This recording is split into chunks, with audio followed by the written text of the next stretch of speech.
Hello. Today we will write ballpark estimates for subtraction problems using the digit in the ones place to round up or down so that we can know if we subtracted our real answers correctly if the numbers are close. By the end of second grade, we should be able to use strategies to subtract numbers within 1,000 and know when to borrow. Here are some words that you need to know. Benchmarks. Benchmarks are numbers on the number line that end in 0. In this picture, you see 10 and 20 are numbers that end in 0. They are the benchmarks. Midpoint. A midpoint is a number between two benchmarks on a number line that ends in 5. In this picture, you see 15. 15 ends in 5, and it is the midpoint between 10 and 20. Rounding. Rounding is making a number simpler by changing it to the closest number that ends in 0. In the picture above, you see 15. It is closest to the number 20. Numbers that end in 1, 2, 3, 4 are closer to the number or benchmark before it. If a number ends in 5, 6, 7, 8, or 9, it is rounded up to the number after it.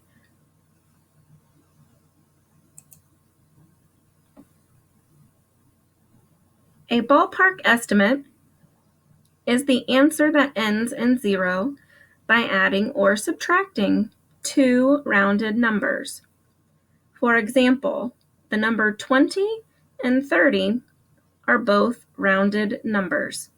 When I add them together, they equal 50. 50 is the ballpark estimate.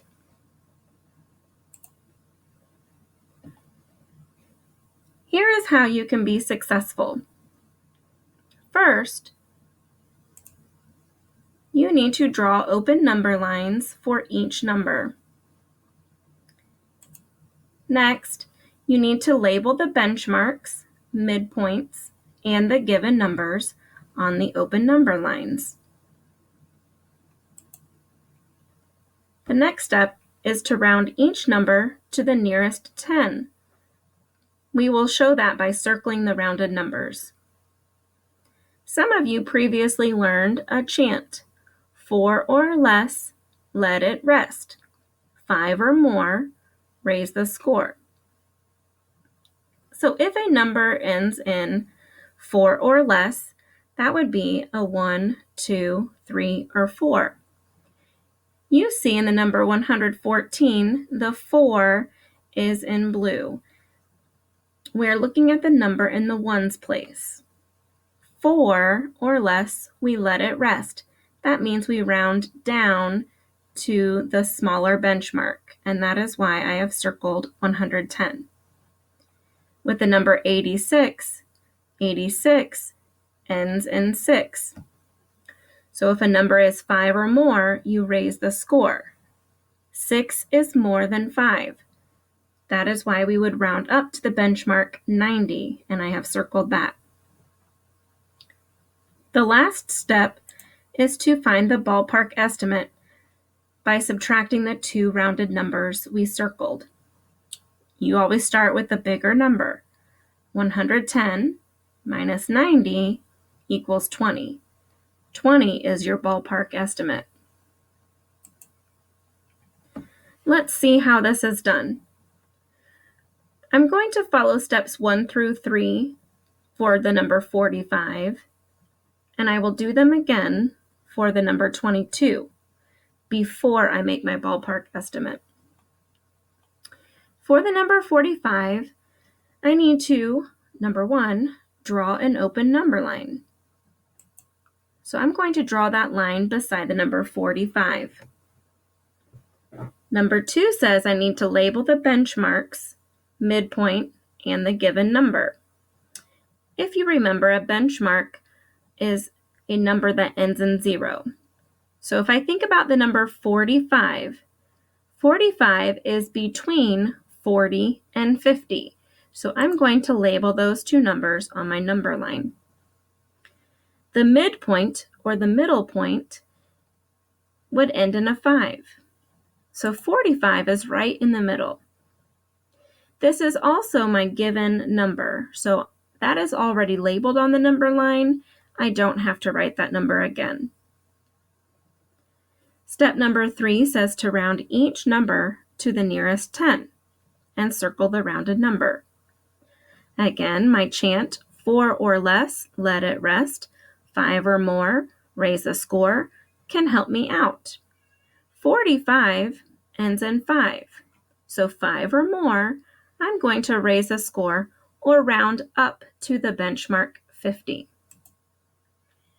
Let's try steps 1 through 3 again for the number 22. First, I draw an open number line.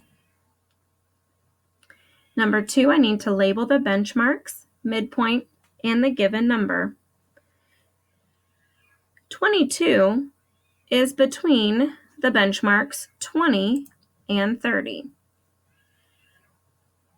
The midpoint, remember, ends in a 5. So if I was counting 20, 25, 30. 25 is in between 20 and 30 and is the midpoint.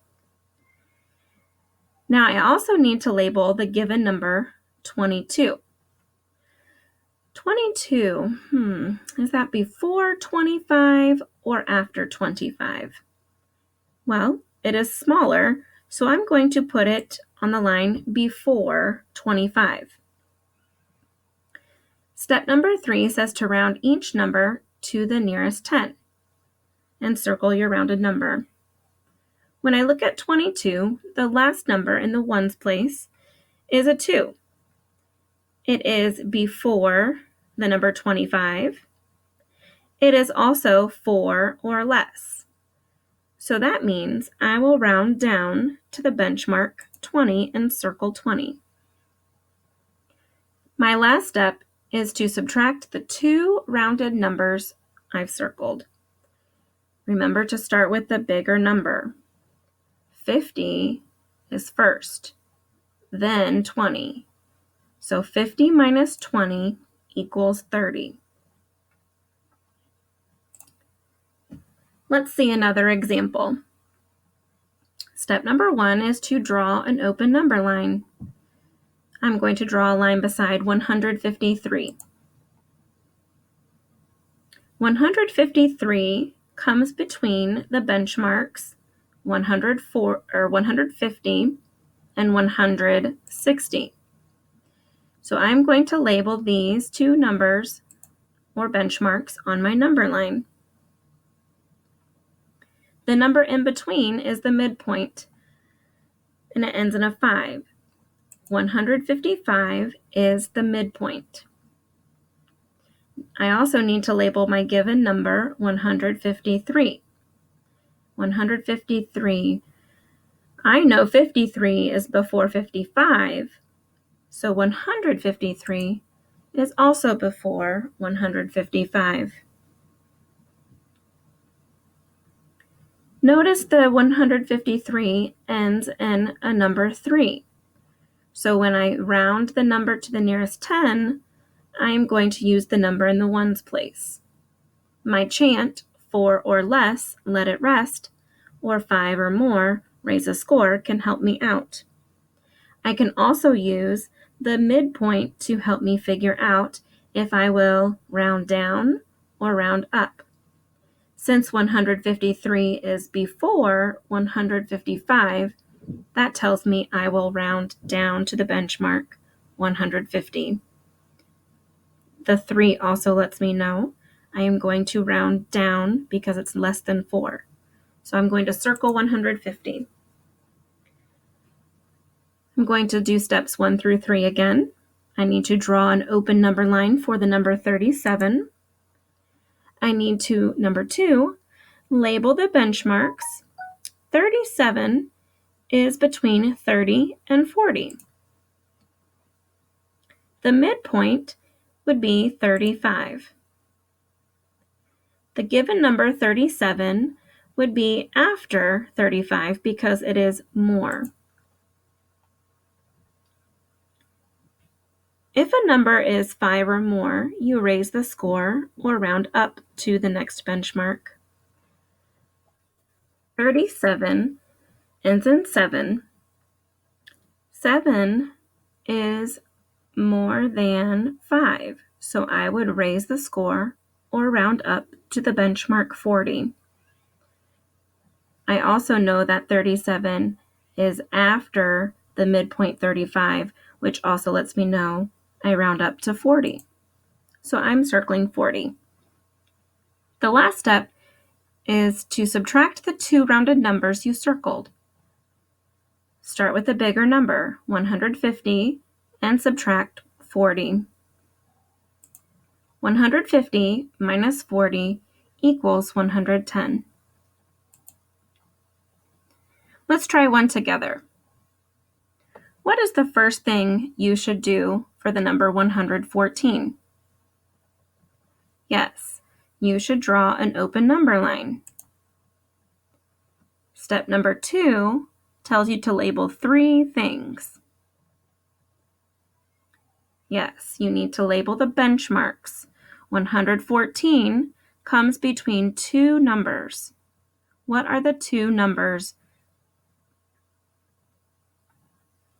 If you guessed 110 and 120, you are correct.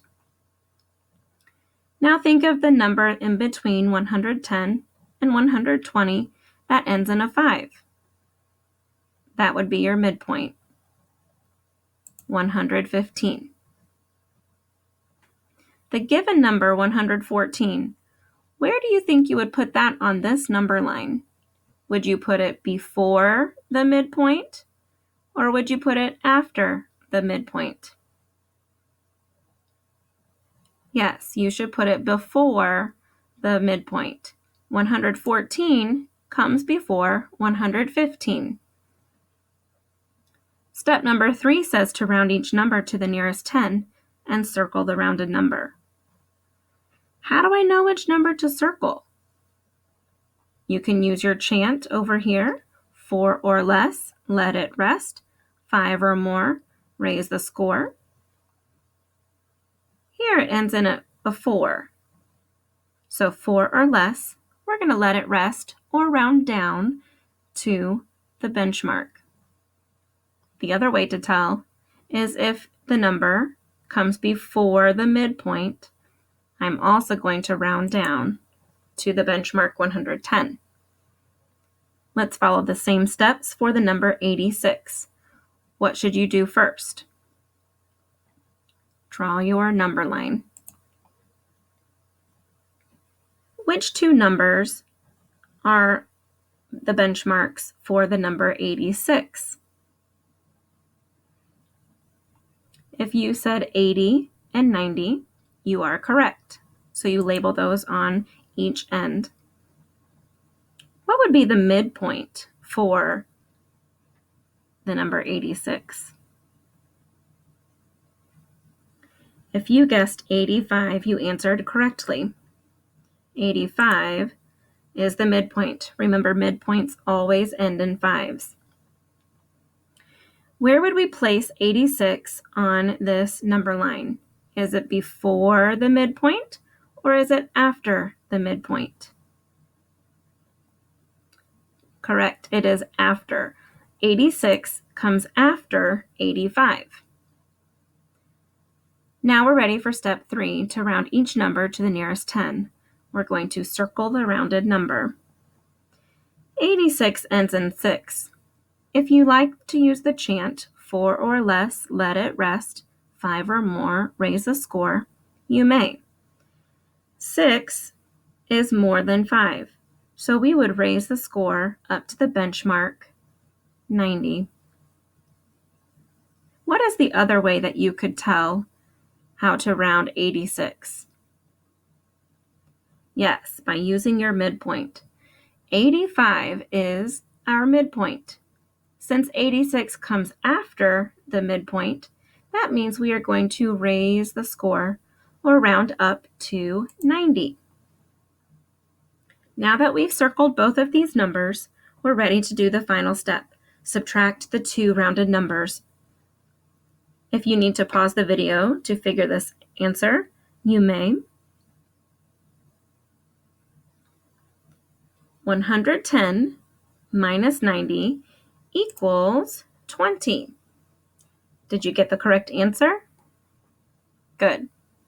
Now it's time to try some more on your own. You may follow the questions on the next few slides using these same 4 steps.